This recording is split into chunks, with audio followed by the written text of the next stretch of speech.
सुंदरवन एक हरा भरा मुस्कुराता हुआ जंगल था। वहां हर जानवर आपस में मिलजुल कर रहता था।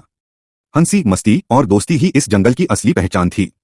इस जंगल के सबसे अच्छे दोस्त थे गोलू, हिरन, बिन्नी, खरगोश, मोलू, कछुआ, टीटो, बिल्ली, चिनी, गिलहरी, बोबो, भालू, मीनू, मोरनी, लुलू, उल्लू, चीकू, बंदर और टफी कुत्ता।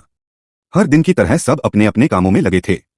कोई फल तोड़ रहा था, कोई झील में नहा रहा था, तो कोई सिर्फ धूप सेंक रहा था।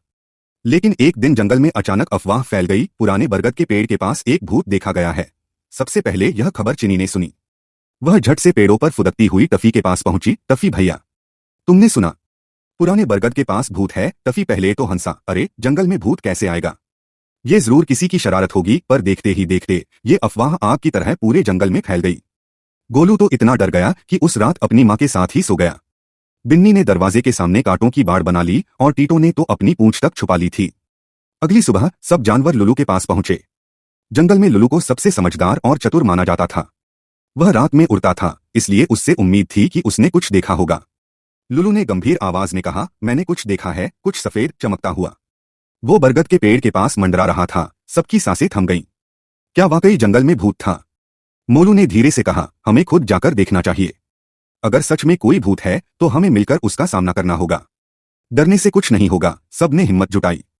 अगली रात पूरा ग्रुप गोलू, बिन्नी, मोलू, टीटो, चिनी, बोबो, मीनू, लुलू, चीकू और टफी चुपचाप बरगद के पेड़ की ओर निकल पड़ा। रास्ता अंधेरा और सन्नाटा भरा था। चिनी बार बार किसी न किसी की पूंछ पकड़ लेती थी। टीटो अपनी मूछें दबाकर चल रहा था और गोलू तो डर के मारे बोबो के पीछे पीछे चिपका हुआ था। बरगद के पेड़ के पास पहुंचते ही ठंडी हवा चलने लगी। एक सफेद सी धुंध हवा में उभरने लगी और तभी पेड़ के पीछे से एक चमकती सफेद परछाई घूमती दिखाई दी।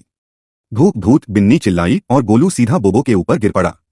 पर मोलू ने सबको रोका, रुको, डर मतो, पहले अच्छे से देखो। चीकू ने दूर से देखा कि वो सफेद चीज पेड़ की एक डाल से लटक रही है। वो चुपके से एक लंबी लकड़ी लेकर उस चीज को छेड़ता है। जैसे ही उसने उसे खींचा तो सामने आया सच।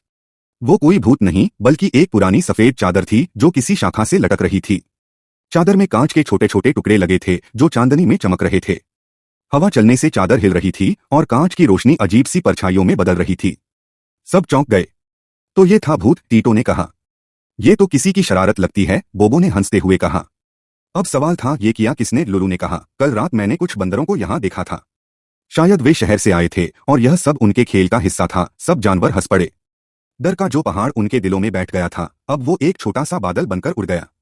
बिन्नी ने शर्माते हुए कहा, मैंने तो खंभे से लिपटकर पूरी रात निकाल दी। गोलू मुस्कुराया, और मैंने मम्मा से कहा था कि मुझे छोड़कर मत सोना। अब सब जानवरों को समझ आ गया कि बिना जाने सुनी सुनाई बातों से डरना नहीं चाहिए। अगले दिन मोलू ने सबको सुझाव दिया कि इस बात को याद रखने के लिए हर साल एक दिन साहस दिवस मनाना चाहिए।